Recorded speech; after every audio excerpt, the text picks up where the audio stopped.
noite.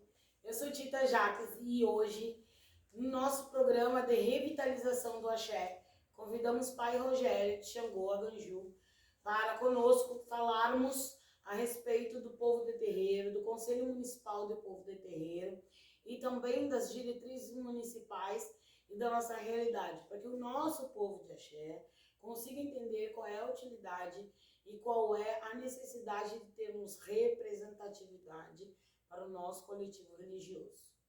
Boa noite, Pai. Boa noite, Tita. Obrigado pelo convite. Sim, Agradeço para Xangô por estar sendo recebido na casa dele. eu te agradeço. Boa noite a todos que nos assistem. E, bom, acho que para nós, se nós vamos começar pelo conselho, acho bom a gente resgatar um pouquinho da história de como nasceu essa ideia do Conselho do Povo de Terreiro, primeiro o movimento Povo de Terreiro, e que acabou se tornando um conselho no estado do Rio Grande do Sul, posteriormente aqui em Livramento. Existe uma marcha no dia 20 de janeiro, em Porto Alegre, que é a Marcha pela Vida e contra a Intolerância Religiosa. Nesta marcha, passaram a reunir-se vários babás e asas em Porto Alegre, começaram a discussão, começaram a conversa, juntos, né, porque a conversa sempre foi meio que em separado. A partir disso, começou a se demandar o governador. Na época era o Tarso Genro. Então o governador criou, no estado do Rio Grande do Sul, um conselhão, onde participavam os movimentos vivos da sociedade. Empresários, federações, todos os movimentos vivos. E junto nesse conselhão, ele recebeu uma mãe de santo, que foi inédito até então. E continuando essa conversa, se abriu esse espaço de diálogo, e com essa conversa seguindo, se chegou à conclusão de que seria interessante ter-se um conselho. E o que é o conselho? O conselho, na lei, ele diz que é a participação e controle da sociedade civil na administração pública.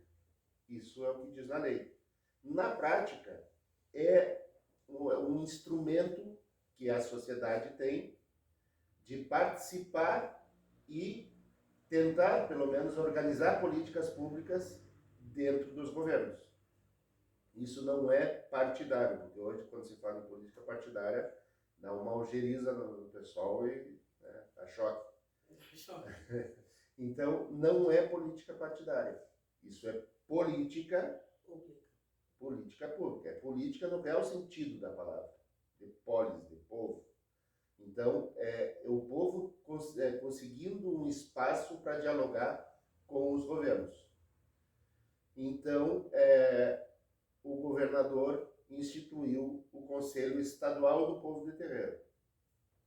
Com isso, esse conselho teve a missão de espalhar isso pelo estado do Rio Grande do Sul, onde nasceu também, aqui em Livramento, o Conselho Municipal. Para te ter ideia, Tita, de como funcionam as coisas e a participação,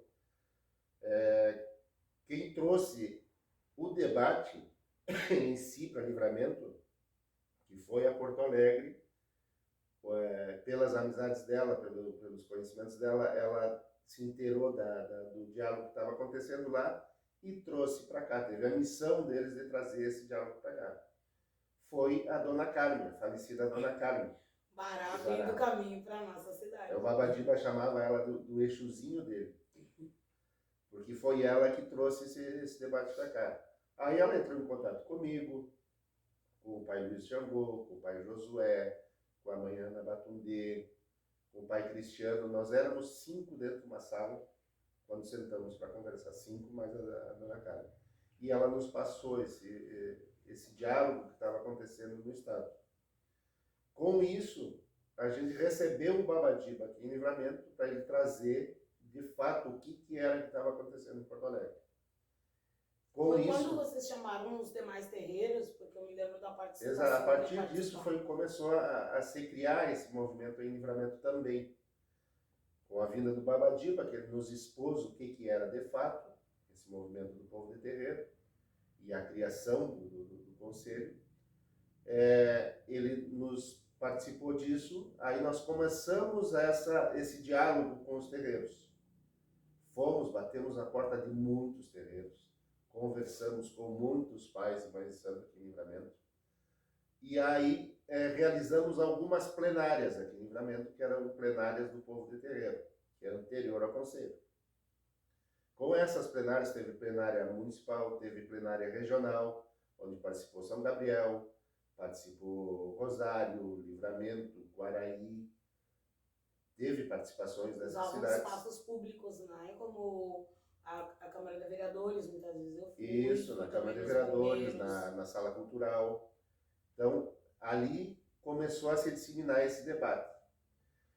E o central do Conselho, além de discutir políticas públicas, também nos dar uma ferramenta a mais para lutarmos contra a intolerância religiosa, ou contra o racismo religioso, que é o termo hoje instituído para se identificar esse tipo de crime, que ocorre imensamente por todo o Brasil e também no Rio Grande do Sul e em Livramento, apesar de muitos dos nossos acharem que isso não acontece, porque não aconteceu consigo.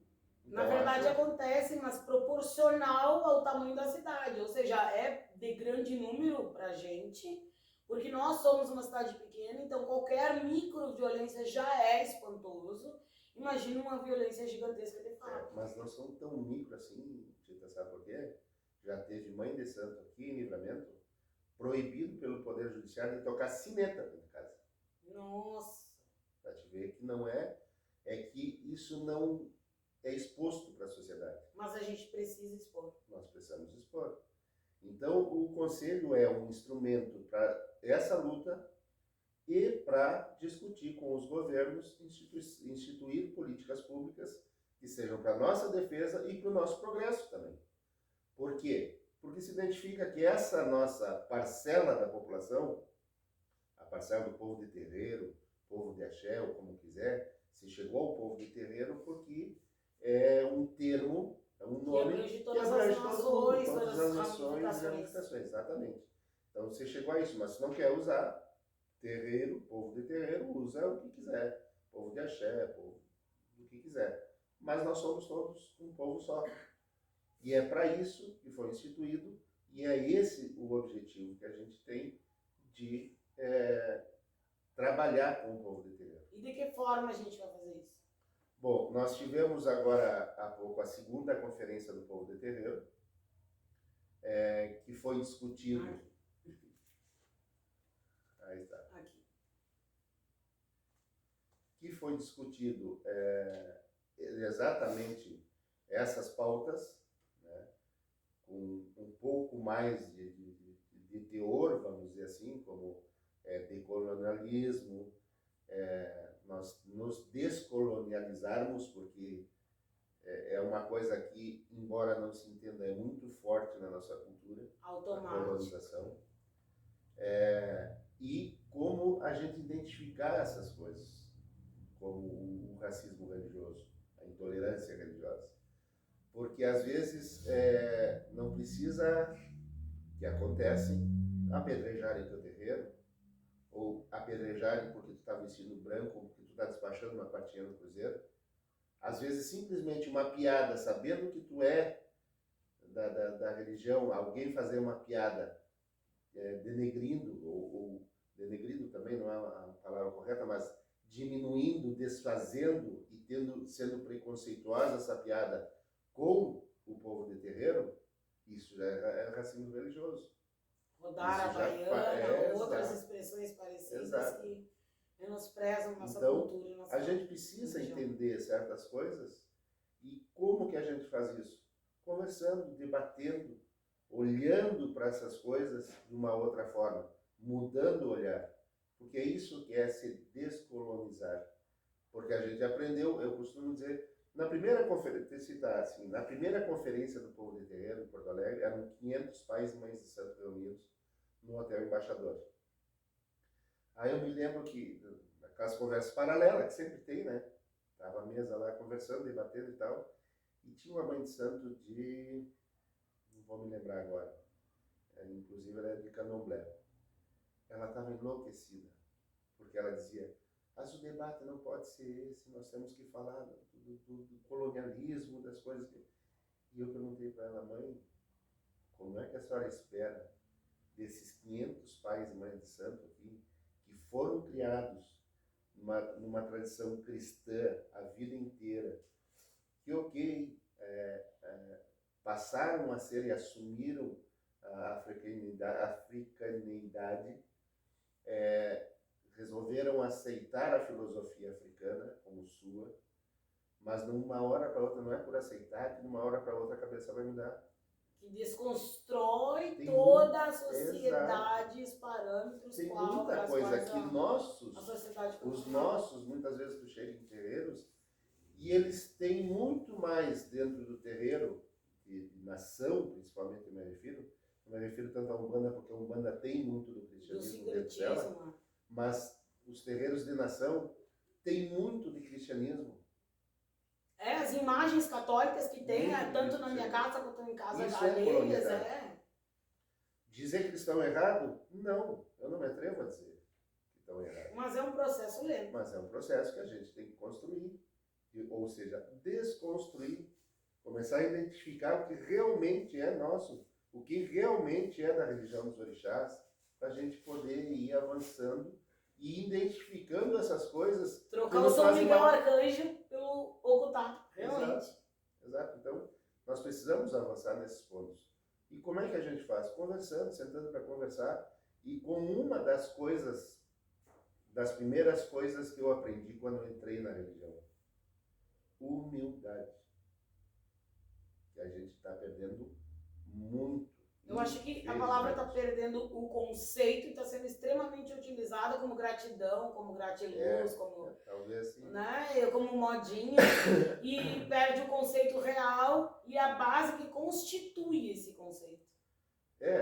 Nós precisamos sentar, olhar um para o outro, olho no olho, com humildade e com fraternidade, a gente conseguir trocar palavras sem achar que um está acusando o outro, e sem achar que está botando defeito no fundamento do outro, no conhecimento do outro. Não. Há pontos que a gente precisa convergir. Porque se nós não conseguirmos nos entender dentro do povo de terreiro, como é que a gente vai lutar contra o que está lá fora? Contra quem está nos apedrejando? Contra quem está querendo criar leis para nos impedir de fazer a nossa sacralização? Ou como a legislação instituiu agora, o abate religioso, que foi parar no Supremo Tribunal Federal essa discussão. De novo, né? A PL 21 foi dificílima pra gente. Chegou ao Supremo Tribunal Federal. Por quê? Porque queriam impedir que a gente fizesse uma Mas dança. nós, né? Não os judeus, não os árabes, não qualquer outro povo. Nós. Exato. Porque como o advogado Edio, que foi quem nos defendeu no Supremo Tribunal Federal, o problema não é o menino negro morto na favela todos os dias. O problema é a galinha preta na encruzilhada. A galinha preta na encruzilhada, essa é uma coisa inaceitável para a sociedade. Porque expõe à sociedade uma realidade que ela não quer ver. Exato. Tanto da própria religiosidade de um povo que não é pertencente à sociedade, ou seja, que é excluído e marginalizado, e também vindo de um povo que eles não querem que façam parte da tradição brasileira, não é? Que é o preto, que é o pobre, que é o favelado, que é o marginalizado, que é a base da pirâmide brasileira, que eles não querem. Eu acho que muitos países, assim como o Brasil, a Argentina, Chile, eles têm essa necessidade de se parecer o tempo inteiro com a Europa. Então, a marginalização do que é diferente e do que não é padronizado é muito comum para a sociedade. Isso nos desespera. Isso é o diálogo do eurocentrismo, né? Nós temos que mudar esse diálogo para centralizar esse diálogo no africanismo, em E- África, E valorizar o que é nosso. valorizar o que é nosso. E se tratando da Umbanda também do índio americano, né? Do Exato. ameríndio. Cara, isso vem tudo no bojo, né? Quando tu começa a fazer essa discussão, isso tudo vem no bojo. Porque o preconceito, se a ideia é eurocentrada, tudo que é fora disso está errado. Tá errado. Realmente. Então, eles a vida inteira tentaram e conseguiram, em grande parte, colocar na cabeça da sociedade que tem que se parecer com aquilo lá. Isso que vocês são aqui é feio. É feio, ruim, é demoníaco, diabólico. E muitos abraçaram isso. Muitos abraçaram isso, impressionantemente abraçaram isso. Seguem. Sério. Abraçando. Então, quer dizer, é preciso discutir isso, mas é preciso ter humildade para discutir isso.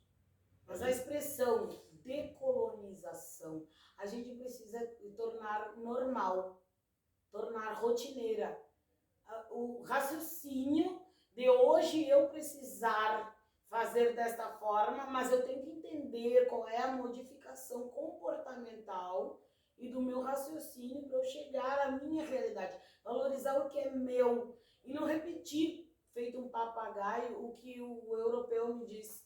O que é a realidade sobre Sócrates, sobre Platão, que muitas vezes um ditado africanista pode me trazer um raciocínio que desencadeie o meu raciocínio lógico. E não só repetir, porque é padrão a repetição. Se a gente for entrar um pouco mais a fundo, a gente estudando a filosofia africana, estudando a história da África, estudando tudo que isso nos traz, as pessoas começam a perceber que, na verdade, como a África é o continente mãe, as pessoas hoje só olham a África, no tempo atual, destruída como ela está. Em grande parte, não toda ela, mas em grande parte. Mas territórios importantíssimos de África, históricos da África, que tiveram os maiores impérios da humanidade. Todo mundo acha que é Roma, não. Os maiores impérios da humanidade estiveram em África. Foram destruídos pela colonização. E se tu for ver, toda essa filosofia que se desenvolveu após, vem de África. Platão, Sócrates, Aristóteles, se tu for estudar o que era a filosofia de África, que é anterior a eles, já diziam o mesmo que eles diziam. Sinto que a história, que eles foram até a África para estudar e adquirir conhecimento. Então, né, houve um trabalho todo para colocar como o velho continente Europa. Tu estudou, o velho continente não era Europa? Era a Europa. Nunca nos foi mencionado na escola que era a África. Exato, foi o que eu estudei A também. África só era o lugar onde saquearam mão de obra, ouro, madeira, animais. Um exemplo, por exemplo, disso é Cleópatra. Eu adoro esse episódio. Que a Hollywood agora está em guerra porque teve uma produção onde colocaram uma atriz para interpretar Cleópatra negra. Porque a acusação era por ter sido feita por Jada Smith, mulher do Will Smith, por ela ser uma mulher preta, que ela quis dar a impressão de que Cleópatra era uma mulher preta. Mas, na verdade, ela era uma mulher preta. Era uma mulher preta. Aí, um tempo atrás, eu vi uma notícia, não me lembro se era no Fantástico ou o quê, que estavam espantados com os faraós negros, que identificaram pinturas e tal no Egito, que não era na capital, mas no interior do Egito, com pinturas de faraós negros. Mas quando que imaginaram que um faraó na África seria o quê? Loiro de olho azul? Seria celta. Ou eles retiraram o Egito da África e botaram na Europa? Então quem nasceria no Egito seria viking. Não tem lógica e não é prático, né? O raciocínio não é pouco prático. Mas foi o que sempre levaram a entender. Mas a escola também vai ter que receber uma reorganização de letramento racial histórico africano. Com certeza. Porque senão nós vamos seguir proporcionando falsas versões da história para a sociedade brasileira e com isso nutrindo não só homofobia, nutrindo racismo, nutrindo violência, nutrindo exclusão do que é diferente e não padronizado. E é por isso que era esse o sentido quando se criou a Lei 10.639. Que não é Já fazem implementada 20 de anos. forma correta. Né? E ela não foi implementada de fato até hoje. Outro dia eu vi uns números que 70% das escolas do Brasil não instituem nada da lei. Nem datas comemorativas? Nada. 20% institui na Semana da Consciência Negra. O que é uma tristeza. Tá? E outros 10% apenas colocaram no currículo escolar. Ou seja, não tem o 13 de maio, não tem o Dia da Mulher Negra Caribenha. Não. Temos lei para poder começar a mudar isso na cabeça das pessoas, mas ela não foi implementada. Então, quer dizer, com isso dá para ver que é muito difícil essa luta. É muito difícil porque ela é dentro da cabeça das pessoas. Por mais que se vá para a rua, que se lute, que se debata, que a transformação tem que começar dentro da cabeça das pessoas. As pessoas têm que começar a entender que aquilo que ela aprendeu pode não ser o correto. Pelo menos isso, coloque a dúvida, será que está certo o que eu aprendi na escola? E com isso procurar conhecer melhor. Aí quem sabe as coisas começam a mudar. Falando de tudo um pouco, eu vi ultimamente os debates que foram levantados frente ao sofrimento, o ato de racismo que sofreu o Vini Júnior.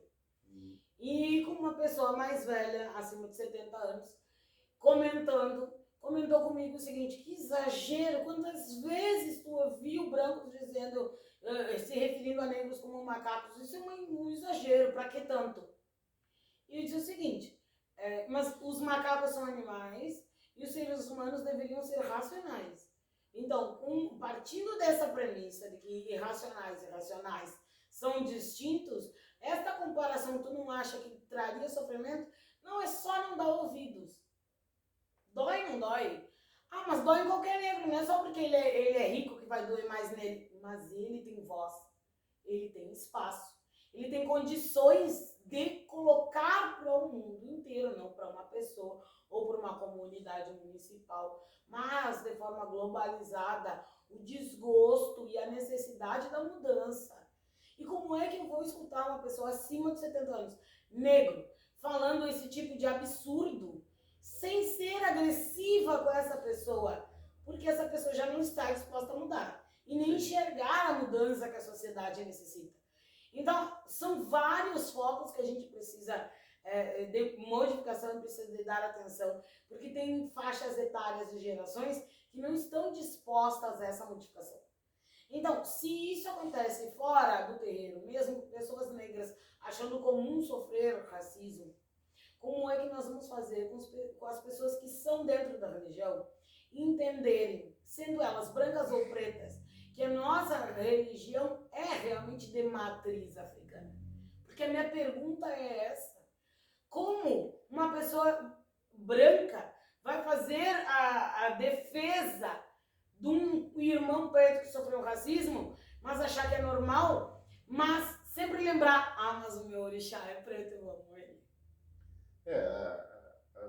O povo negro acabou com o tempo, por defesa própria, desenvolvendo mecanismos que são esses: dizer, não dá bola, não ouve, não exagera.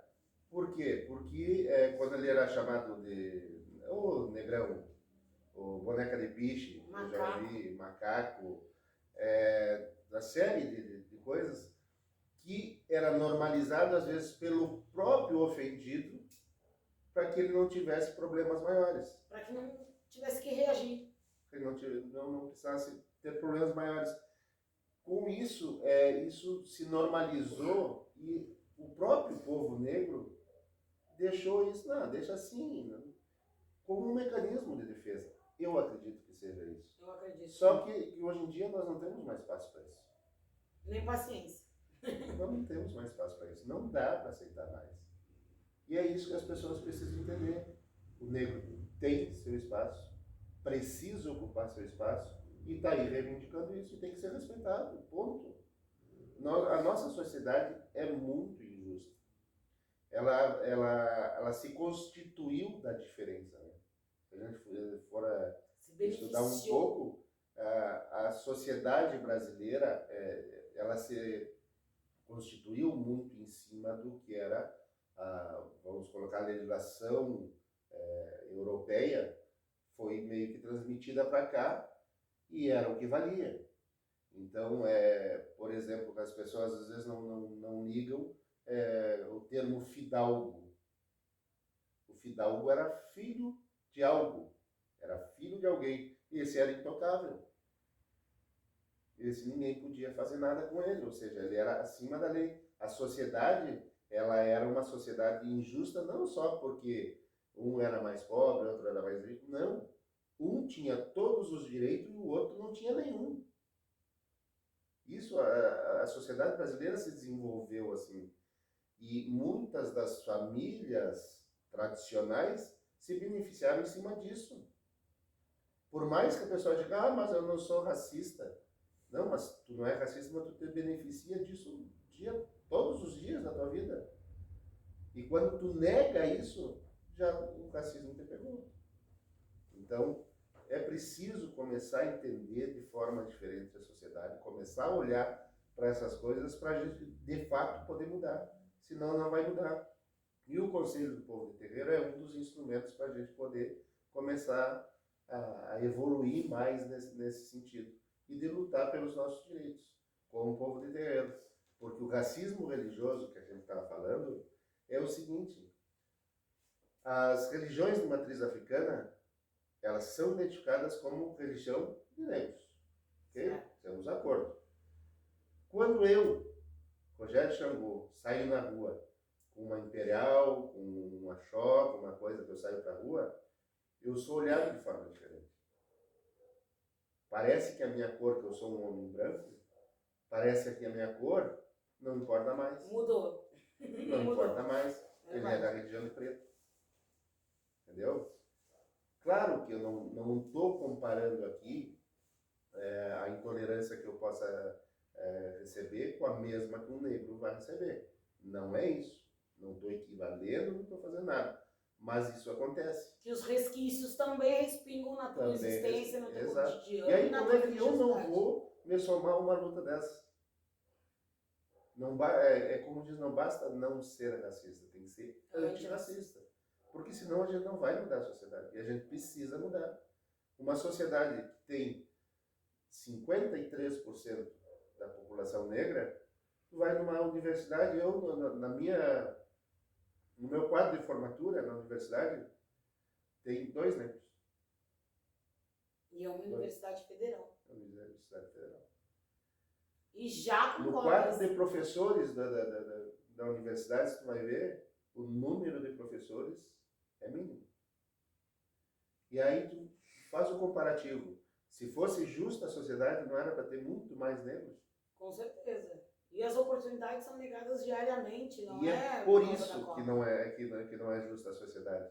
Porque as oportunidades são dadas a certas pessoas, a outras não. Vou te dar um exemplo, já que nós estamos falando sobre sociedade. Em uma determinada época, eu botei currículos em algumas empresas que eu gostaria de trabalhar. Me disseram que eu não era qualificada. Depois, eu fiz 2 faculdades, fiz curso de especialização, fiz curso de juiz mediador e enviei currículos novamente e me disseram que eu era extremamente qualificada.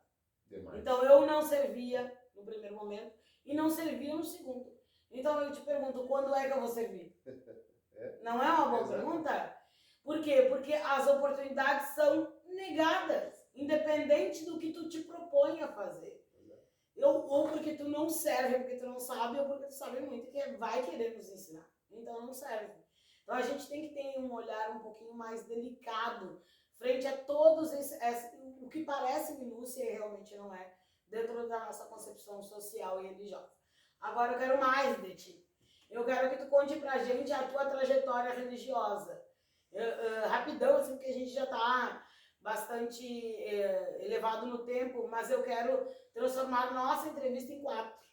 Então eu quero conversar contigo hoje, daqui a um mês, daqui a 2 ou 3, porque é uma vivência. Primeiro porque tu era muito silencioso no meio religioso e observador com isso, sabendo fazer essa análise do que era certo, do que era errado, do que te era útil e do que não era. Mas também crítico, filho de Xangô, impossível não fazer a análise do que está assistindo, do que está ouvindo.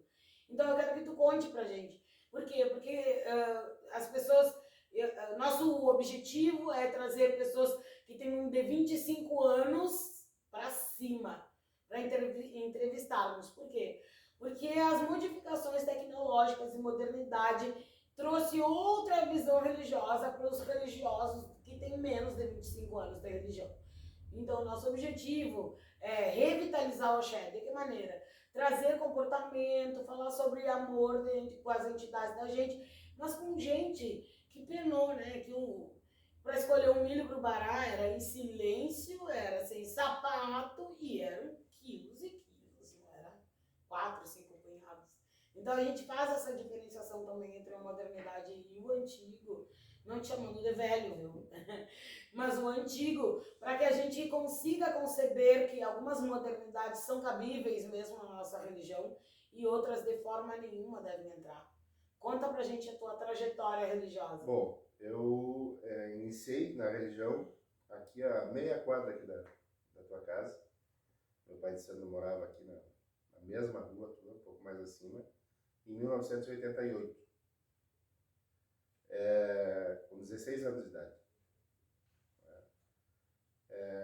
Conheci ele através de um amigo. Nós fomos ali buscar alguma coisa que esse amigo tinha que buscar, e eu me interessei pelo ambiente da casa. A energia te chamou. Aí pedi licença e comecei a visitar a casa, conversar com o pai Sidney. Sentava, conversava com ele, me convidou para assistir algumas sessões, algumas coisas, e me interessou muito. Eu já tinha esse interesse anterior a conhecer ele. Teve uma passagem, há 7 anos de idade, eu tive uma passagem meio mediúnica. Quer dizer, eu tinha esse, não sei se dom, mas eu tinha esse caminho para seguir e acabei, ao conhecer a casa, conversei com ele, pedi para entrar para a religião, que eu queria lavar a cabeça, entrar para a religião. E, como era na época, eu tive que pedir permissão aos meus pais. Eles tiveram que dar permissão para eu poder lavar a cabeça e entrar para casa. Aí iniciei a minha trajetória e, de fato, era bem, não digo doída, mas era mais sofrida, as coisas eram mais exigentes do que hoje. Disciplinada, com certeza. O pai de santo dizia, olha, eu quero aqui tal dia, tal hora. Não interessava se tu tinha compromisso, não. É aniversário do fulano, azar teu. Não debatiam, não argumentavam, não discutiam e não voltavam. Agora, tal dia tu tem que estar aqui. Pronto, estava lá. E, bom, em 93 foi quando eu fiz o assentamento do Pai Xangô. E depois segui as obrigações, que não é como hoje, que tu entrou, tu tem dinheiro, pagou, dentro de um mês tu tá com uma lé assento, um baralodê, uma vaga na porta. E jogando búzio. Né? Não existia isso. Então, fiz todos os preceitos. Em 2013 assentei cabeça, corpo, pé e passagem, como eu disse. Assentei 5 orixás, Pai Xangô, mais 4 orixás. E depois, nas outras obrigações, fui terminando de assentar o Urumbalé. Depois, por último, não, porque não tem última obrigação para nós, né? Mas depois, ao final, recebi o Axé de Búzio. E, anos depois, a liberação, que não é essa liberação que a gente vê hoje. Não é governo, não é liberação. Mas recebi a liberação, fiz outro chão. E, bom, tenho aí a minha trajetória. Pai Xangô esse ano faz 30 anos de assentamento, 30 anos de vasilha. E tenho visto muita coisa nesse caminhar. Nesse período tive fora do Livramento também. Conheci casas fora. O batuqueiro por onde vai, não esconde que é batuqueiro. Né? Não. Então, E quem encontrar os seus pais. Conheci boas casas, gente muito fina. Em Porto Alegre conheci uma mãe de santo que adorei, já deve ser falecida. Na época, isso em 96, ela já tinha seus 90 anos. Mas era muito linda a casa dela, uma casa simples, lá em Canoas. E outros batuques que eu fui, com gente que eu conheci lá. E depois fui a Rio Grande. Morei em Rio Grande, depois retornei para cá. E aí estamos aí, envolvidos nesse debate todo aí, tentando construir coisas melhores para a gente. Sabe por que eu optei para que a tua entrevista fosse a segunda? Porque eu te vejo muito dedicado na questão política. Eu te vejo dedicado na questão de salvação do intelecto e do axé. E eu preciso de gente que me apoie nisso. Eu preciso ter a quem seguir neste caminho. Por quê? Quando eu defendo o meu orixá, quando eu defendo outra pessoa que é negra que nem eu, ou religioso que nem eu, independente da sua etnia, eu estou levando ao mundo inteiro a bandeira de Oxalá. Eu estou cumprindo com as minhas premissas religiosas. Não só médium não é só corporação, não é só terreiro, é também. Então é uma conduta social, é uma postura social, são valores, são determinações que eu vejo muito nítido em ti e vejo também fé em ti. E vejo tu brigando, mas brigando e arranjando inimizades dentro desse meio, porque a tua premissa e a tua intenção de agradar é o orixá e a tua fé. Então eu gostaria que tu semeasse isso por onde tu fosse, para que todo mundo entendesse que a gente não tem que andar se abaixando, se escondendo atrás de moita, de arbusto, e não tocando uma sineta ou não usando uma guia em prol desse se ver bem visto na sociedade, mas levando a bandeira, levantando, acreditando-se em si e honrando as próprias entidades com essas atitudes e com essa defesa político-social. Então eu te agradeço pelo teu tempo, pela tua atenção. Mês que vem eu vou fazer nova entrevista contigo, com o teu Pai Santo, porque a gente precisa trazer isso como uma verdade, como uma realidade para o povo de terreiro, e não somente como uma questão política evasiva, porque não é partidária. É uma questão do nosso coletivo religioso e das realidades que a gente quer formar, não só para o meu filho, como para os filhos dos meus filhos, e a gente tem que fazer isso hoje, senão a gente perde o tempo e perde o timing e perde a oportunidade e não louva e não honra nossas entidades como realmente eu vejo tu fazendo. Muito obrigada, Eu que Rogério. agradeço, Tita. Só para deixar, até como gancho para nossas próximas conversas, tem um ditado que não é meu, é do professor Jairo Pereira de Jesus. Se procurar na internet vão achar, encontrar o professor Jairo. Ele é o professor Jairo de Oxalá, ele é de Candomblé, e é o primeiro teólogo do Brasil especializado em teologia africana. Nós tivemos já conversa com ele aqui, tudo, nos deu um curso aqui. Hoje voltou para a Bahia, por muitos anos esteve no Rio Grande do Sul, fazendo seus estudos, pesquisas, e ele dizia, fazer religião não é só se arrodear no meio do salão. É muito mais do que isso. E se nós formos pesquisar, em África, a religião era em comunidade. Não era o pai de santo e acabou ali com o filho. Não. A comunidade, a estrutura da comunidade era a estrutura religiosa. Família religiosa. O pai de santo, ou o rei da aldeia, era o chefe espiritual, era a liderança espiritual, e toda a comunidade se organizava a partir disso. Então, a gente não está fazendo uma outra coisa diferente ou inventando nada aqui. A gente está tentando, humildemente, reproduzir aquilo que nós deveríamos fazer há muito tempo. Muito obrigada. Mês que vem voltamos contigo, porque é necessário semear não só o conhecimento, mas a fome e a sede de batalha pelo nosso espaço social e o nosso espaço religioso na nossa comunidade. Muito obrigada. Obrigado.